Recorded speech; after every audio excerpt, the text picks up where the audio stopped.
Sophie venait d'être embauchée comme développeuse web dans une grande entreprise de services numériques. Passionnée et compétente, elle espérait s'épanouir dans ce nouvel environnement. Mais dès les premières semaines, elle sentit un malaise. Son chef d'équipe, Marc, un homme charismatique et influent, se montrait particulièrement attentionné avec elle.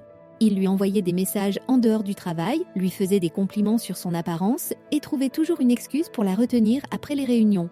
Au début, Sophie pensait qu'il essayait simplement d'être amical.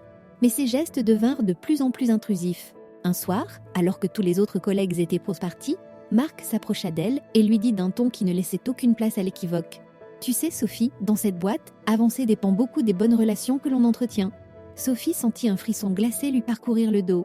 Elle tenta de rire nerveusement et de détourner la conversation, mais Marc posa une main sur son épaule. Elle trouva une excuse pour partir précipitamment, son cœur battant à tout rompre. À partir de ce jour, la situation se dégrada.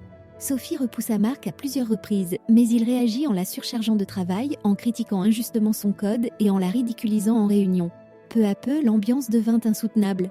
Ses collègues, témoins silencieux, baissaient les yeux, incapables d'intervenir par peur des représailles. Ne supportant plus cette oppression, Sophie décida d'en parler aux ressources humaines. Mais la responsable lui répondit froidement. « Marc est un élément clé de l'entreprise. Tu es sûre de vouloir faire des vagues ?» Sophie comprit alors qu'elle était seule. Mais au lieu de se laisser écraser, elle prit une décision courageuse. Elle rassembla des preuves, captura des conversations, nota chaque incident et contacta une association spécialisée dans la lutte contre le harcèlement au travail.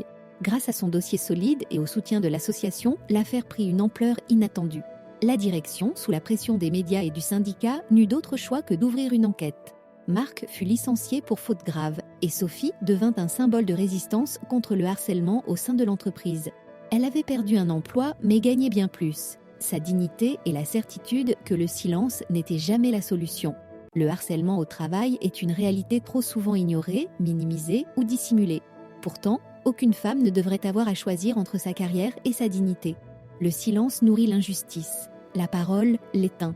Si vous êtes témoin ou victime, sachez que vous n'êtes pas seul. Parler, signaler, soutenir, c'est déjà un premier pas vers le changement. Ensemble, faisons du respect une norme et non une exception.